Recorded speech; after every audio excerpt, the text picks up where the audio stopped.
ഇവിടെ ബഹുമാന്യനായ ശ്രീ KC വേണുഗോപാൽ എനിക്ക് KPC മുഖ്യമന്ത്രി പദം തന്നേ പറ്റൂ, മറ്റുള്ളവരെ മാറ്റി നിർത്തണമെന്ന് ഓപ്പണായി ഡിക്ലെയർ ചെയ്തിട്ടില്ല. ശ്രീ VD സതീശൻ എനിക്കായേ പറ്റൂ, മറ്റുള്ളവർ മാറി നിൽക്കണം എന്ന് പരസ്യമായി ആവശ്യപ്പെട്ടിട്ടില്ല. ബഹുമാന്യനായ ശ്രീ രമേശ് ചെന്നിത്തലയും അതേപോലെ ഓപ്പണായിട്ടുള്ള ഒരു സ്റ്റാൻഡും ഇതിലെടുത്തിട്ടില്ല.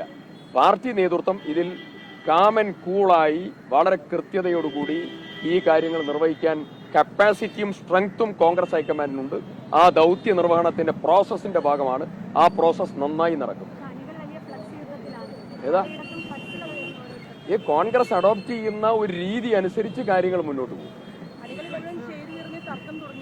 ഇല്ല, അണികളുടെ ഇടയിൽ ഒരു തർക്കമില്ല, കോൺഗ്രസ് പ്രവർത്തകരുടെ ഇടയിൽ ഒരു തർക്കമില്ല. ആ തർക്കം CPM മറ്റുള്ള തലങ്ങളിലോ അത്തരം ആഗ്രഹമുണ്ടെങ്കിൽ ആ ആഗ്രഹം പാർട്ടി തലത്തിൽ നടക്കുന്ന പ്രശ്നമില്ല.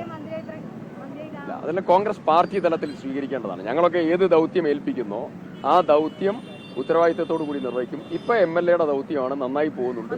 ആ പോകുന്നതിന്റെ ഭൂരിപക്ഷം ഇപ്പൊ കിട്ടിയിട്ടുണ്ട്. അതിന് ജനങ്ങളോട് നന്ദിയുണ്ട്. ആ ഉത്തരവാദിത്തം നന്നായി കീപ്പ് ചെയ്ത് പോകും. ഏതാ കോൺഗ്രസ് ഹൈക്കമാൻഡ് പറയുന്ന സമയത്ത് അറിയാം.